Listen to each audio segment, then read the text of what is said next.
Comprehensive examination का जो paper मौजूद है वो है प्रैक्टिकल सेंटर क्लास 9 केमिस्ट्री का। तो इसमें पहला जो सेक्शन है वह है सेक्शन है मल्टीपल चॉइस क्वेश्चन यानी कि MCQs, जिसके टोटल 12 मार्क्स है।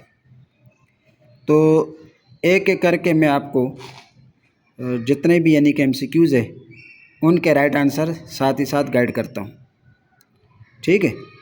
तो MCQs नंबर पहला जो है यानी कि 1 MCQs है वो है molecular formula of acetic acid CH3COOH, यानी कि जो एसिटिक एसिड है उसका जो मॉलिक्यूलर फार्मूला है वो है CH3COOH। तो इसका एम्पेरिकल फार्मूला क्या होगा? तो नीचे आपको 4 ऑप्शन दिए गए हैं। Option number 1, 2, 3 and 4।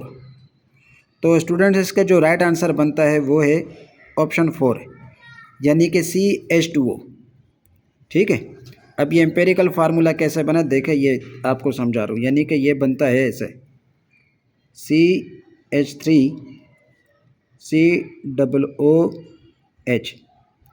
तो हम पहले सारे C एक तरफ लिख देते हैं, यानी कि कार्बन टोटल कितने हो गए 2, H जो है वो कितने हैं 3 और 1 4, और O कितने हैं ऑक्सीजन वो है 2, ठीक है। तो 2 2 से कैंसिल और 4 का और 4 कट के आ जाएगा 2, ठीक हो गया। तो इस तरह जो MCQs नंबर 1 का राइट आंसर है वो है आपके सामने CH2O, ठीक हो गया। यहाँ थोड़ा मिट के लिखा है वो आपने देख लेना है। इसके बाद MCQs नंबर 2 है the molar mass of H2SO4, यानी कि सल्फ्यूरिक एसिड का मोलर मास क्या है। अब मोलर मास आपको मालूम है इसमें यूनिट होता है ग्राम का। तो ऑप्शन 1 है 98 AMU, 98 ग्राम, 9 AMU, या ऑप्शन डी है 9.8 ग्राम।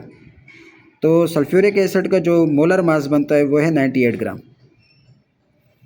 MCQs नंबर 3 है atomic number of potassium is 19, यानी कि पोटाशियम जो एलिमेंट है इसका एटॉमिक नंबर 19 है और उसका जो मास नंबर है वो 39 है। तो इसमें न्यूट्रॉन्स कितने हो गए? तो ऑप्शन ए में है 19, बी में 20, सी में 39 और डी में 58। तो स्टूडेंट्स इसका जो राइट आंसर बनेगा वो है ऑप्शन बी यानी कि 20, ठीक हो गया। तो इसमें हो गया 20 न्यूट्रॉन। MCQs नंबर 4 जो है ऑर्बिटल,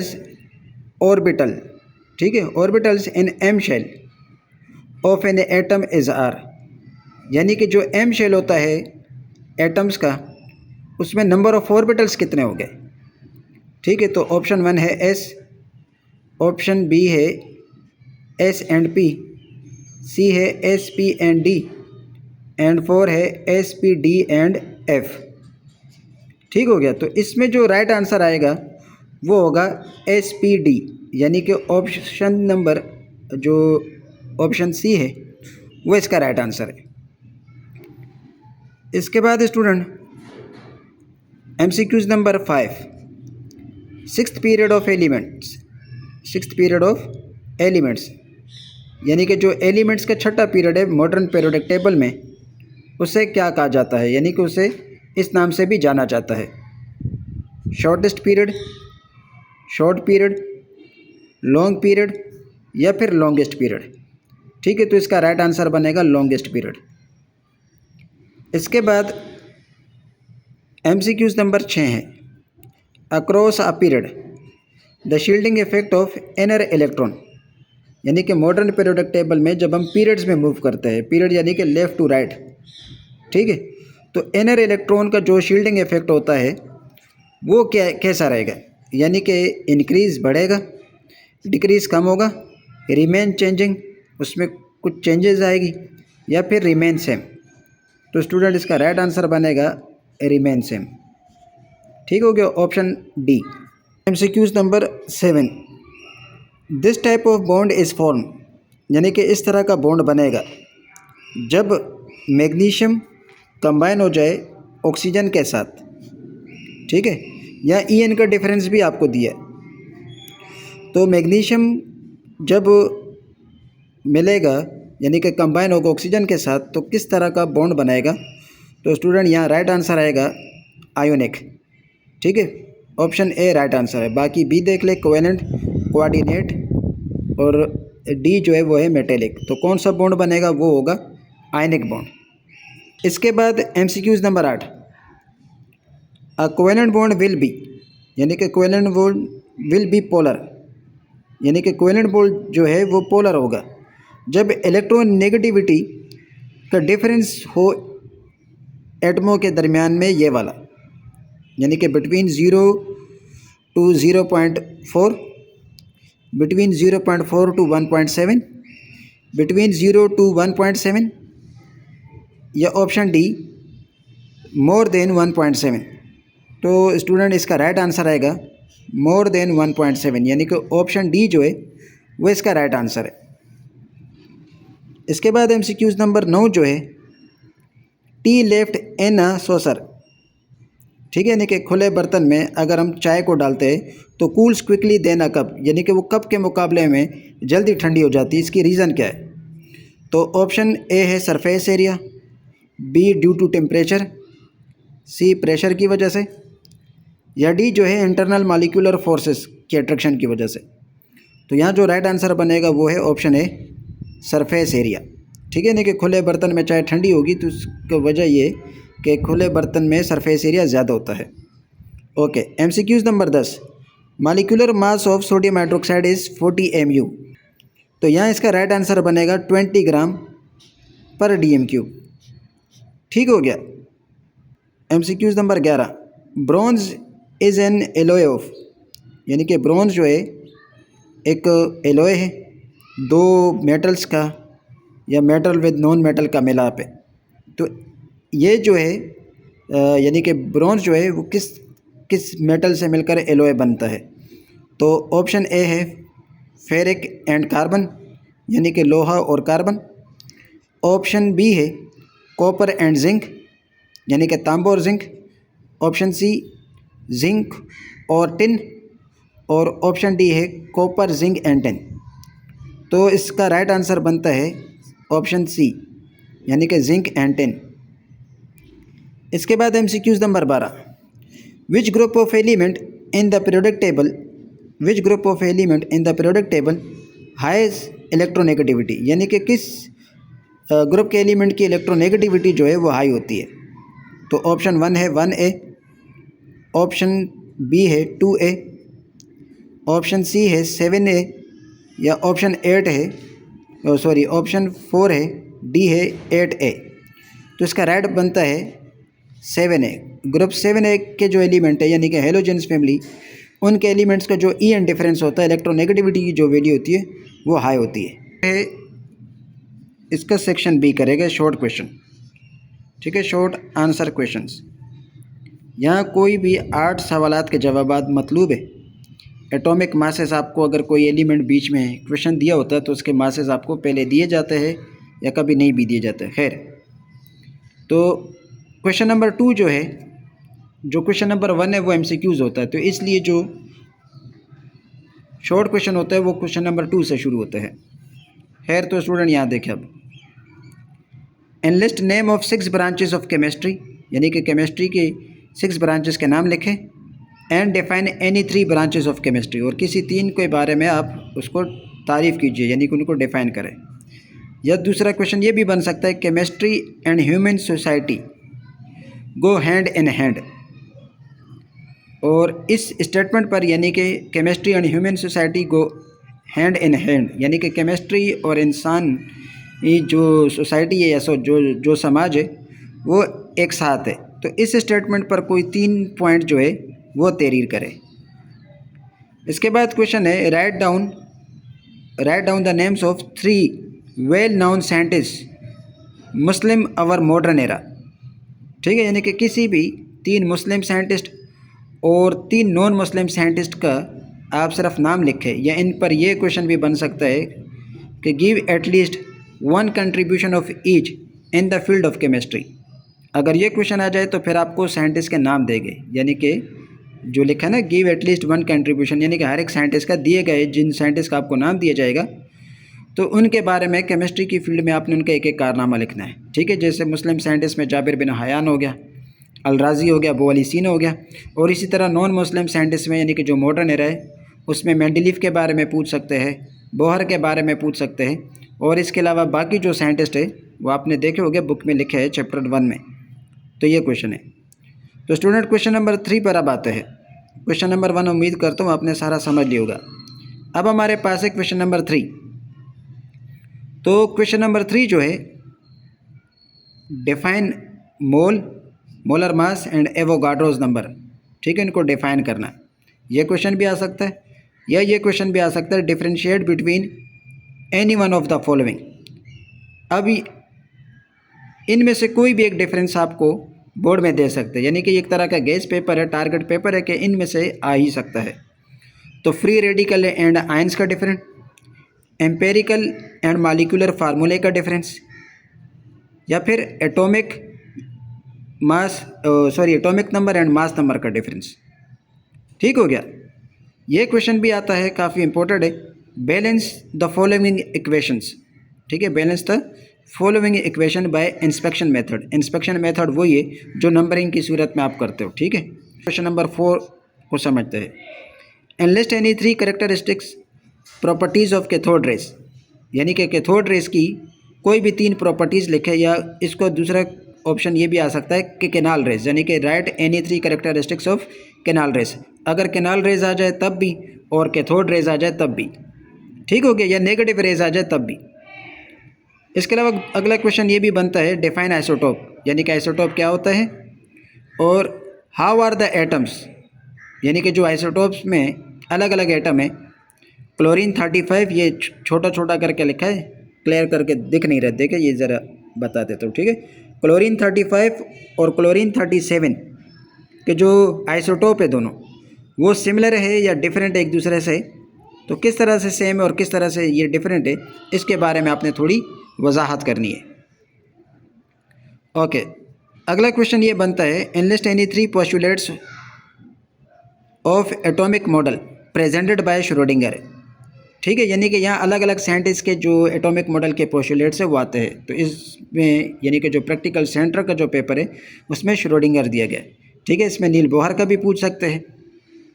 ठीक है, तो वो देख लीजिएगा। खैर, अब एक question number 5, state the following laws. Dobereiner's law of triads, Newlands law of octave and modern periodic law.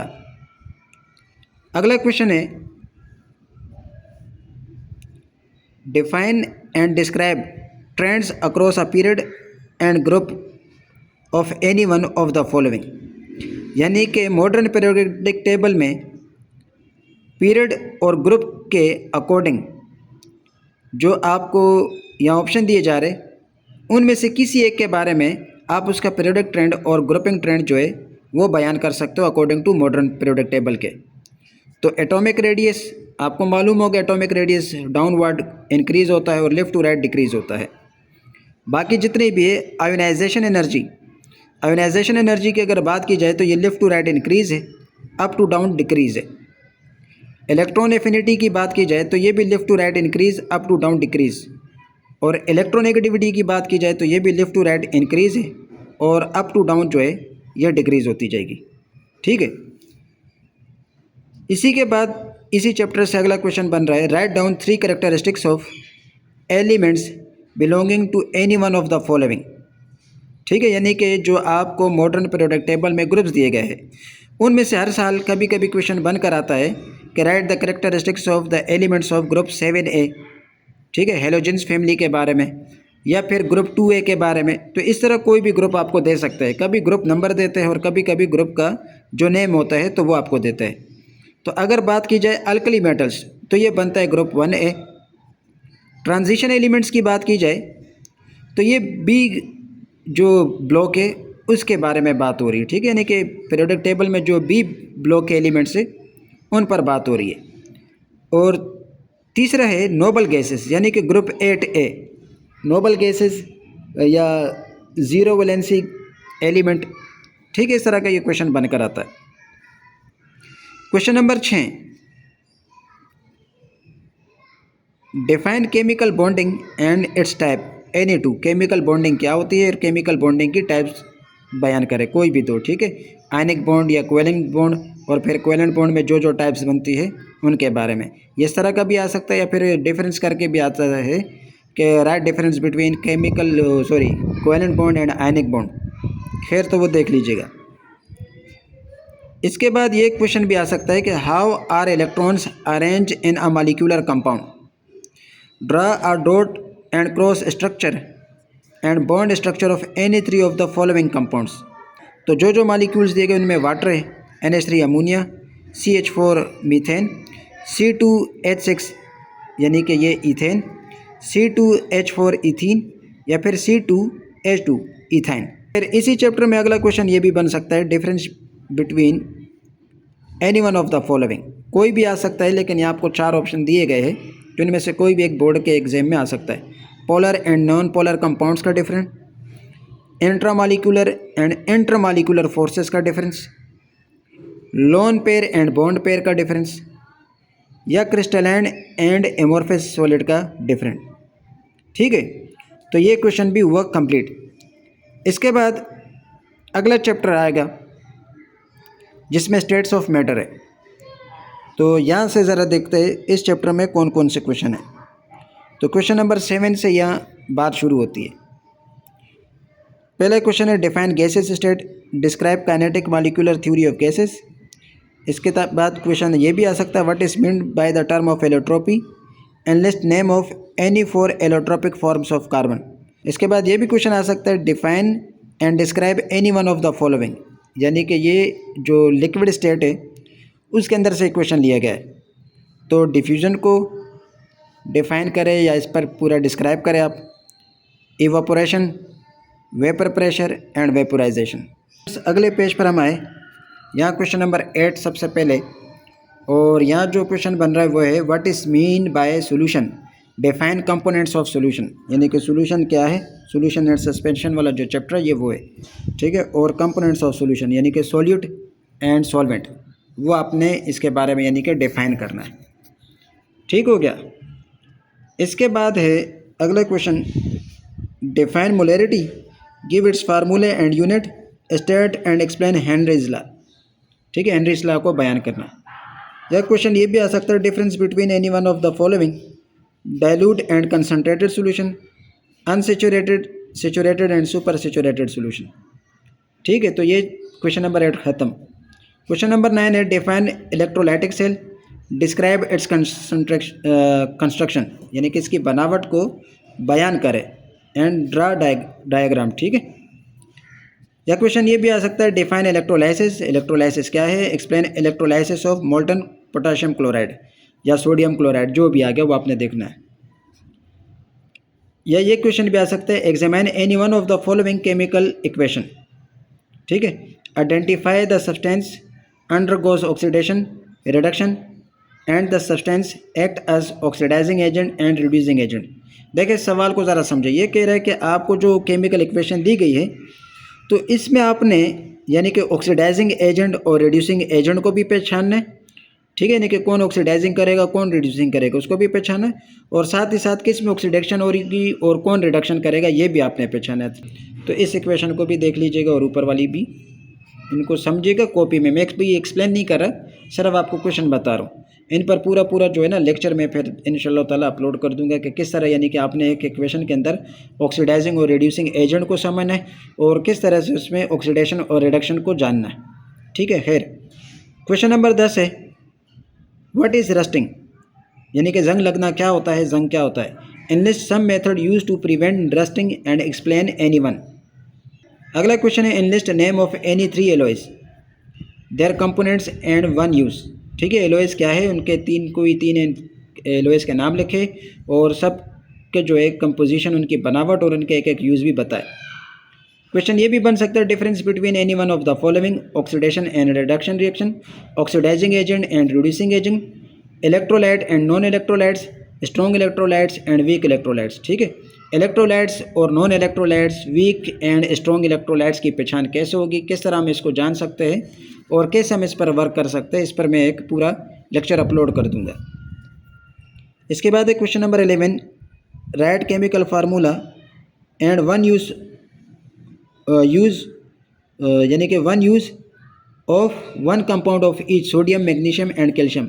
यानी कि जो केमिकल फार्मूले आपने लिखने हैं, राइट केमिकल फार्मूला जो आपको दिए जाएंगे, ठीक है, और सोडियम मैग्नीशियम और कैल्शियम के जो कंपाउंड्स बनते हैं उनका केमिकल फार्मूला और साथ साथ उनके एक एक यूज़ लिखना है। जैसे अगर सोडियम के हम किसी एक कंपाउंड की बात करें तो वो होता है सोडियम हाइड्रोक्साइड यानी कि NaOH, तो ये सोडियम का कंपाउंड बन गया। तो इसके बारे में आपने यानी कि डिटेल बयान करनी कि सोडियम हाइड्रोक्साइड का केमिकल फार्मूला ये होता है और इसका इस्तेमाल साबुन बनाने में या जहाँ भी आपको समझ में आता है, जो आपको टीचर ने याद करवाया होगा उसी के अकॉर्डिंग आपने याद करके लिखना है। खैर, write down imported applications of mercury, silver and gold and platinum. यानी कि प्लाटीनियम जो है, गोल्ड है, सिल्वर है और मरकरी, इनके एक एक इम्पोर्टेड यूज़ आपने लिखना है। ठीक हो गया। क्वेश्चन ये भी बनता है, difference between any one of the following, soft and hard metals, alkali and alkaline earth metals. ठीक है, तो ये क्वेश्चन नंबर जो 11 है वो कंप्लीट है। अब है क्वेश्चन नंबर 12, गिव रीज़न। ठीक है, यानी कि किसी तीन के बारे में आप साइंटिफिक रीज़न बयान करें। सीजियम एक एलिमेंट है, अल्कली मेटल है, loses electron when expose to sunlight. यानी कि जब हम सीजियम अल्कली मेटल को सूरज की रोशनी में रखते हैं तो अपने इलेक्ट्रॉन को लॉस करता है, तो इस पर रीज़न बयान करें कि क्यों। इसी तरह रीजनिंग दूसरी है, gasoline is immiscible with water. यानी कि गैसोलीन जो है यानी कि पेट्रोल जो है वाटर के साथ नहीं मिक्स होता, वजह क्या है। तीसरा रीज़न है, sodium chloride is an electrolyte but can not conduct electric current in solid state. यानी कि सोडियम क्लोराइड जो है, नमक जो है, वो एक तरह का इलेक्ट्रोलाइट है, लेकिन सॉलिड हालत में जब वो होता है तो बिजली को पास नहीं करता, करंट को पास नहीं करता, वजह क्या है। इसके बाद जो डी यानी कि चौथा रीजनिंग क्वेश्चन है वो है, तो स्टूडेंट जो चौथा रीजनिंग क्वेश्चन है, वी कैन नॉट ऑब्जर्व। ठीक है, वी कैन नॉट या we don't observe Bose Einstein condensate in nature. यानी कि हम नेचर में इसको ऑब्जर्व नहीं कर सकते, रीज़न क्या है। ई में है रीजनिंग नंबर 5 जो है वो है, air is a solution containing oxygen, carbon dioxide, nitrogen and other gases. Why nitrogen gas is called solvent. यानी कि हवा के अंदर ऑक्सीजन, कार्बन डाइऑक्साइड और नाइट्रोजन वाली गैसेस सारी मौजूद होती है, तो इन सब गैसेस के होने के बावजूद नाइट्रोजन को ही सॉल्वेंट क्यों कहा जाता है, इस पर यानी कि रीज़न आपने बयान करना है। वो अकॉर्डिंग आपको मालूम होगा कि सॉल्वेंट वही है सॉल्यूशन के अंदर जिसकी मिकदार ज़्यादा हो, तो ये 78% होता है, तो इसलिए आप इसको सॉल्वेंट कहते हो। इस पर आप टोटली यानी कि तरतीब से वर्ड बाय वर्ड करके लिखोगे। इसके बाद आखिरी जो रीजनिंग क्वेश्चन है, ionisation energy, electron affinity and electronegativity show same trends across a period. यानी कि पीरियड का अकॉर्डिंग लेफ्ट टू राइट जब हम पीरियोडिक टेबल में चले गए तो ये यानी कि सेम ट्रेंड जो है ना पीरियड में शो करते हैं। यानी कि लेफ्ट टू राइट ये तीनों बढ़ते हैं और अप टू डाउन जो है ये कम होते हैं, तो इसकी रीजनिंग भी आपने बयान करनी है। इसके बाद आखिरी question number 13, solve any one numerical from the following. ठीक है, न्यूमेरिकल से अलग से भी आपको दे सकते हो और मिक्सअप होकर भी, यानी कि एक के बाद दूसरे क्वेश्चन के बाद भी आ सकते हैं। खैर, calculate molar mass of glucose C6H12O6 and find number of moles our molecules in 90 gram. दूसरा जो न्यूमेरिकल है वो है, at constant temperature the volume of gas at 15 dm³ at 10 atm, find its volume at 15 atm। मैं कोशिश करूंगा कि एक एक जो ये न्यूमेरिकल है, ये क्वेश्चंस वगैरह है, अकॉर्डिंग टू प्रैक्टिकल सेंटर का जो कम्प्रिहेंसिव पेपर हमारे सामने है, इसको मैं आपको सॉल्व करके बता दूं। ठीक है, इसमें मैं लेक्चर अपलोड कर दूंगा, आप मुझे बता देना जो इस पर आपको क्वेश्चन हो कि सर इस पर आप हमें गाइड कर दें, यानी कि ये क्वेश्चन आप हमें समझाए, तो वो मैं कोशिश करूँगा आपके कहने पर आपको समझा दूँगा। ठीक है, खैर, calculate molar into molar concentration of the solution obtained by dissolving 25 gram salt in 125 gram of water। ठीक है, तो ये भी एक मोलैरिटी वाला जो है क्वेश्चन बनता है, यानी कि न्यूमेरिकल है, तो ये भी देख लीजिएगा। ओके स्टूडेंट्स, अब हम प्रैक्टिकल सेंटर के सेक्शन सी डिस्क्रिप्टिव यानी कि लॉन्ग आंसर के क्वेश्चंस को देखेंगे। अटैम्प्ट यानी 4 होगा इस सेक्शन से। तो क्वेश्चन नंबर 14 जो है, describe Rutherford goldfield experiment which led him to the discovery of nucleus यानी कि न्यूक्लियस की डिस्कवरी के लिए जो रदरफोर्ड का गोल्ड फॉइल एक्सपेरिमेंट है उसको डिस्क्राइब करे, उसको तफसीली तौर पर बयान करे। इसके बाद है describe Bohr's atomic model also give its limitation, यानी कि बोर्स के एटॉमिक मॉडल को डिस्क्राइब करो और इसकी लिमिटेशंस भी बयान करे। Describe discharge tube experiment with labelled diagram and state what were the justification and conclusion of J Thomson in this respect. ठीक है, डिस्चार्ज ट्यूब एक्सपेरिमेंट की मदद से यानी कि जो जे थॉमसन ने अपने कंक्लूजन्स नकात बयान किए थे उनको बयान करो और लेबलर डायग्राम भी बनाए। इसके बाद क्वेश्चन है explain, question number 15, explain demarcation of periodic table as S P D and F block, यानी कि पीरियोडिक टेबल को जो मॉडर्न पीरियोडिक टेबल है उसको S P and D blocks में, S P D and F blocks में अलग अलग किया गया है, तकसीम किया गया है। तो उसके अकॉर्डिंग जो है ना आप मॉडर्न पीरियोडिक टेबल को डिस्क्राइब करें, उसको एक्सप्लेन करें। या ये क्वेश्चन आ सकता है state and explain Mendeley periodic table, describe 3 advantages and 3 disadvantages of Mendeley periodic table, यानी कि मेंडली की पीरियोडिक टेबल को स्टेट करें, उसकी तारीफ़ करें कि उसका ला क्या कहता है, और फिर उसके 3 एडवांटेजेस और 3 डिसएडवांटेजेस उसके बयान करें।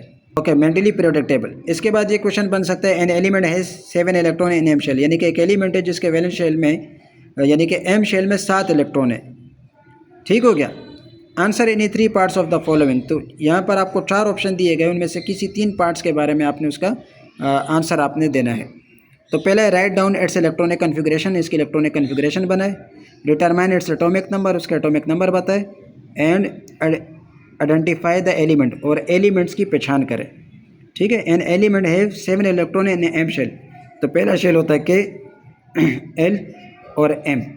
ठीक है, तो आपको मालूम हो गया कि यहाँ 2 है, 8 है और यहाँ 7 है, तो टोटल 2 और 8 10 और 7 17, तो यानी कि ये एलिमेंट जो है क्लोरीन है। तो अब क्लोरीन के बारे में आपने उसका एटॉमिक नंबर डिटरमाइन कर दिया कि इसका एटॉमिक नंबर 17 है। ठीक है, और इसका ग्रुप नंबर भी आपने बता दिया कि ग्रुप 7A से बिलोंग रखता है। ये देखे लिखा है write down to which group of the periodic table is belong, तो आपने बता दिया कि ये ग्रुप 7A से बिलोंग रखता है। Write down any 4 common characters of this group from which it belong, अब ग्रुप 7A के आपने 4 करेक्टर्स भी लिखकर बताने, 4 या 3 पूछ सकता है। And what does the element of this group call, और इस ग्रुप के एलिमेंट्स को क्या कहते हैं एक्सप्लेन करें, या क्यों कहते हैं उसको एक्सप्लेन करें। तो इनको हेलोजेंस कहते हैं, और हेलोजेंस इस वजह से कहते हैं कि साल्ट प्रोड्यूसर है, hello mean salt and gents mean producer, तो इसलिए ये साल्ट प्रोड्यूसर एलिमेंट्स कहलाता है। खैर, क्वेश्चन नंबर 16 जो है what is ionic or electrovalent bond, ionic या इलेक्ट्रोवेलेंट बॉन्ड क्या होता है, explain formation of ionic bond in sodium chloride, sodium chloride में आयनिक बॉन्ड की फॉर्मेशन बयान करें। विद डायग्राम भी आ सकता है, विद रिएक्शंस भी आ सकता है, तो वो देख लीजिएगा। खैर, define coordinate covalent bond, explain formation of coordinate bond in NH4Cl, यानी कि अमोनियम क्लोराइड में कोऑर्डिनेट कोवेलेंट बॉन्ड किस तरह से बनता है उसको बयान करें। क्वेश्चन नंबर 17 है state and explain Boyle's law and Charles law, derive the expression and draw graph also, यानी कि इनकी एक्सप्रेशन को ग्राफ की मदद से बयान करें, यानी कि लिखे उसको, यानी कि डिराइव करें। Here prove that modern atomic theory de Broglie is related with Einstein and Planck's equation, यानी कि प्रूव दैट यानी कि मॉडर्न एटॉमिक थ्योरी जो है डी ब्रोगली की, वो जो आइंस्टाइन और प्लैंक्स इक्वेशंस के अकॉर्डिंग है, तो उसको आपने डिस्क्राइब करना है, यानी कि उसको पूरा आपने डिराइव भी करना है। ठीक है, प्रूव करना है। क्वेश्चन नंबर 18 है state and explain Faraday's first और second law of electrolysis, electrolysis की दुनिया में फ्राइडे माइकल फ्राइडे के पहला और दूसरा कानून की वजाहत करें। इसके अलावा ये क्वेश्चन भी आ सकता है व्हाट इज इलेक्ट्रोप्लेटिंग, इलेक्ट्रोप्लेटिंग क्या है, how can a steel spoon be electroplated with chromium, यानी कि क्रोमियम की मदद, यानी कि जो स्टील के स्पून है उसके ऊपर क्रोमियम की इलेक्ट्रोप्लेटेड कैसे होगी, पूरे प्रोसेस की आपने एक्सप्लेनेशन करनी है। Explain with electrode reaction, also draw labelled diagram of the electrolytic cell. ठीक हो गया, तो यानी कि जो आपने बनाओगे इलेक्ट्रोलाइटिक सेल उसमें यानी कि नोड कैथोड की पूरी निशानदेही करनी है, और फिर उसके जितना भी यानी कि इलेक्ट्रोड रिएक्शन है, यानी कि नोड पर क्या होगा कैथोड पर क्या होगा, वो भी बयान करोगे और साथ में इसकी तस्वीर भी बनाओगे। खैर, आखिरी क्वेश्चन है define solubility, analyst the name of factors which effect the solubility of a substance, यानी कि सोल्यूबिलिटी क्या है, अल्पजीरी किसे कहते हैं, और इस पर असर अंदाज होने वाले अवामिल के नाम लिखे, और इनमें से यानी कि explain the effect of solute solvent nature on solubility of a substance. ठीक है, इसे बयान भी करें। या फिर ये क्वेश्चन आ सकता है differentiate between any one of the following element, compound and mixture, ionic and covalent compounds, solution colloidal and suspension, या metals, non metals and metalloids. ठीक है, तो स्टूडेंट ये जो है प्रैक्टिकल सेंटर का जो कम्प्रिहेंसिव पेपर था वो ख़त्म हो